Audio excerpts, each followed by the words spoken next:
3 लाख रुपया शादी पर लगाया, शादी हुई, निकाह हुआ, दुल्हन घर आई, लेकिन अगले दिन वलीमे वाले दिन सुबह ही सुबह दुल्हन धोखा देकर घर से चली गई। लड़की कौन थी?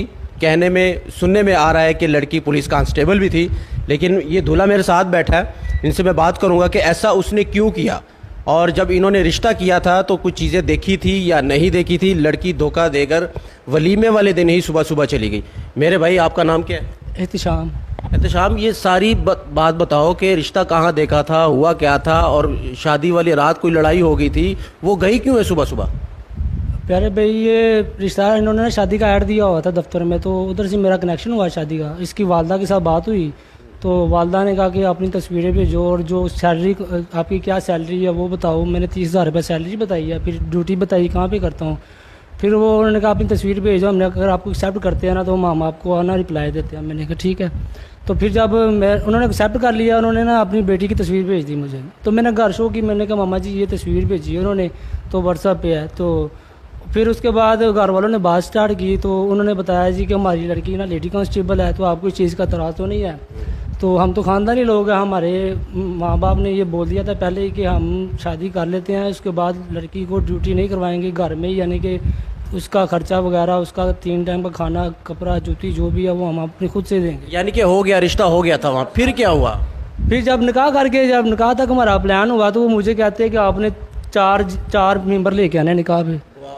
जी, मैंने कहा मैं तो तकरीबन 14 के मेरे बात हुई, मैं 14 अपने यानी कि ख़ास बंदे जो लेके चला गया। निकाह मेरा हो गया, तो काजी साहब से भी सारी डिटेल्स थी, उन्होंने थोड़ा सा उधर ना थोड़ा मसला खड़ा कर दिया कि हमने 2 लाख रुपये हक महर लिखना है। मैंने कहा हमारी तो, अम्मी ने कहा हमारी तो शरीयत के मुताबिक बात हुई थी, जो निकाह नामा होता है वो।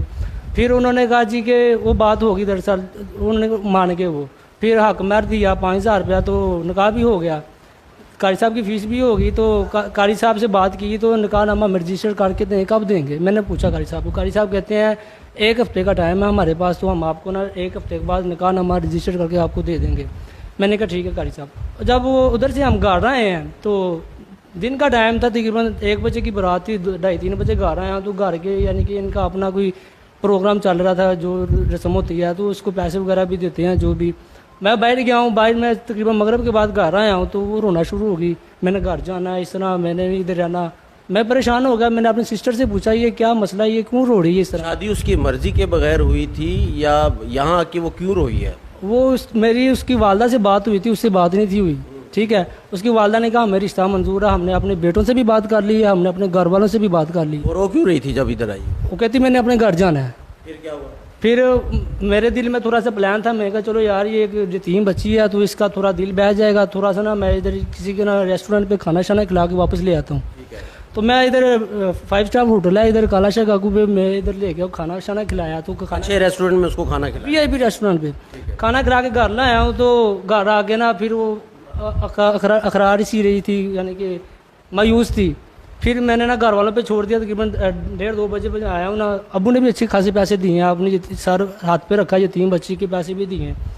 फिर उसके बाद जो भी होता है, तो मुझे रात को ना शांति तलाना शुरू हो गई है, तुमने मुझे एक दिन में पसंद कैसे कर लिया? मैं कहा मैंने नहीं किया, आपके घर वालों ने, बड़ों ने किया। बड़ों ने किया। तुम ये बात हुई है, तो मुझसे ना रात को इसका झगड़ा हो गया कुछ इस तरह के। मुझे कहती है कि तुमने मुझे मुंह दिखाई क्यों नहीं दी? मैंने 1/2 तोला सोना दिया उसको, 1/2 तोला सोना दिया, हालांकि उसका कोई खर्चा भी नहीं हुआ। फिर कहती तुमने मुझे और क्यों नहीं दे रहे? मैं कहा तुम्हें मैं मिल गया हूँ इतना, तुम्हें यानी कि प्रोटोकॉल दे दिया हमने, सब कुछ जेज का सामान भी नहीं लिया, खाने शाना भी हमने आपका नहीं खाया, उधर हमने खुद खर्चा किया, ये कम नहीं है। ये सारी बातें शादी वाली रात हुई है? शादी वाली रात हुई है। तो सुबह 7 बजे है ना, तो हमारी आपस में ना ये मुँह मारी होगी, तो मैं भी ज़्यादा होकर सो गया, वो भी।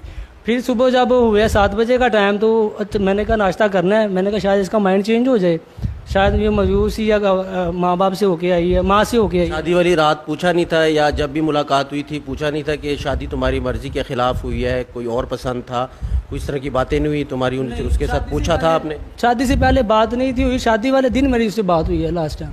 तब पूछा था कि नहीं जब वो रो रही थी? ये ठीक है, मेरे घर वालों ने किया जो किया, बेहतर किया। अच्छा, तो फिर क्या हुआ? रात हो गई, गुजर गई, अगले दिन? ये तो 7 बजे हुए हैं, 8 बजे का तकरीबन टाइम हुआ है, 7-8 बजे का।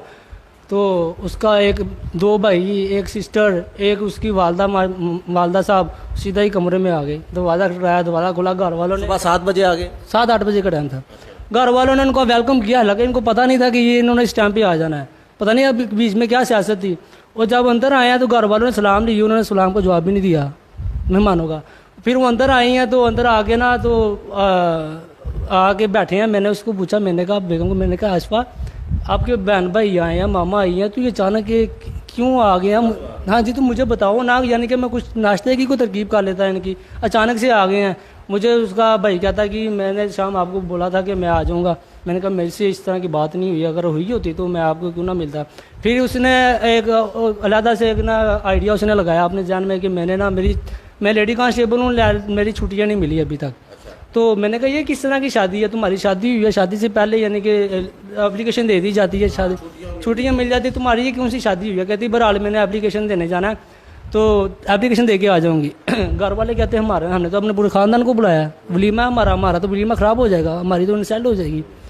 तो नहीं मान रहे थे। फिर मेरी सिस्टर ने और वालदा ने भाई ने कहा वैसा करो तो शाम को साथ ले जाओ, एप्लीकेशन दो, शाम साथ ले आएगा वापस। वो कहते हैं हमारे ख़ानदान में इस तरह का रिवाज ही नहीं आया, दूल्हे को सुबह दूसरे दिन साथ लेके आना।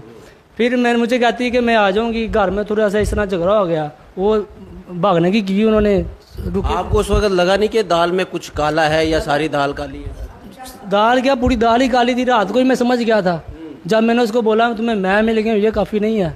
मैंने तुमसे फिर मैंने ये भी कहा, मैंने कहा मैंने शादी की है ना तुम्हारे साथ, मैंने खुदा खोफी पे की है कि तुम्हारी वालदा ने कहा तुम यतीम, मेरी बेटी यतीम है तो कुछ जहेज भी नहीं हम दे सकते, तो वो भी हमने किया। मैंने अपने खुदा को राज़ी करने के लिए तुमसे। अच्छा, एप्लीकेशन देने गई, वो छुट्टी लेने गई, वापस नहीं आई? फिर मैंने मैसेज किए, मैंने कॉल की, 1 बजे का टाइम हुआ, इसने 2 बजे का टाइम दिया मुझे। मैंने कहा आशफा कॉल की तो उसके ना घर से आवाज़ें आ रही थी पीछे से। मैंने कहा आशफा ये क्या बात हुई, तुम तो कहती मैं थाने जा रही हूँ, कहती कि मैं ना अब घर आई हूँ, घर से थाने जा रही हूँ। मैंने कहा ठीक है।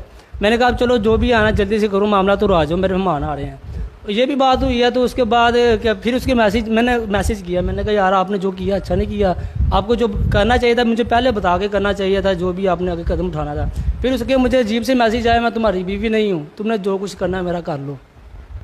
बीवी नहीं हो तो क्या हो, निकाह हुआ था, सारी चीज़ें थी, फिर क्या था? मेरा तो निकाह हुआ। मैंने कहा मेरे पास तो प्रूफ है तुम्हारे, मेरे पास तो वीडियो है मुकम्मल तौर पे। कारी का नाम बताओ। मुफ्ती फैसल साहब भी जामिया नईमिया में होते हैं, जिसने निकाह करवाया? जी बिल्कुल। मुफ्ती जैनवन था कि नहीं?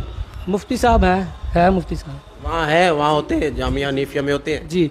इनकी ना दूसरी सिस्टर की शादी हुई थी, उनका नाम उसको छोड़ो, अब क्या करोगे? अब वो तो नहीं है, अब आप चाहते क्या हो, क्या होना चाहिए, अपील किससे करोगे? अपील मैं चाहता हूँ कि देखिए मैंने एक यतीम बच्ची समझ के, मेरे घर वालों ने समझ के एक बेसहारा लड़की को सहारा दिया, जी इसका सामान भी नहीं लिया, खाने का भी सारा अखराजात उठाया, हालांकि खुद से ही यानी कि सारा नुकसान उठाया।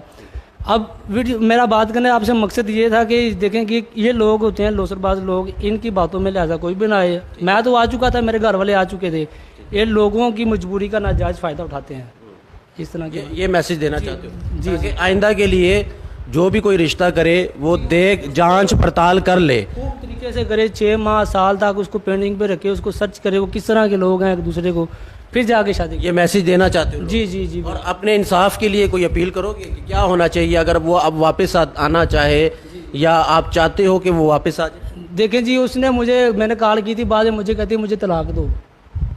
मैंने कहा मेरे दिल में खुदा बसता है, मैं इस तरह का नाम लेना भी पसंद नहीं करता, तो इस तरह का तुम नाम ले रही हो तो इस तरह ये नाम लेते ज़मीन काम पड़ती है। तो बहरहाल तुम चाहते हो कि वो वापस आ जाए? आ जाए, वेलकम है। अच्छा, हाँ जी वेलकम करोगे? जी अभी भी क्यों करूँगा, यतीम बच्ची है इसलिए करूँगा बस, और मेरे दिल में कोई भी। चले जी, अल्लाह करे कि वो वापस आ जाए। लेकिन इस भाई का, इस दूल्हे का ये मैसेज था कि जब भी आप कहीं रिश्ता करो तो देख कर जाँच पड़ताल करके करो, क्योंकि जो माशरे में चल रहा है वो हमारे लिए लम्हा फ़िक्रिया है। क्योंकि वलीमे वाले दिन ही इसकी जो दुल्हन है वो छुट्टी की दरख्वास्त देने गई लेकिन वापस नहीं आई। आज के सच तक में सिर्फ इतना ही।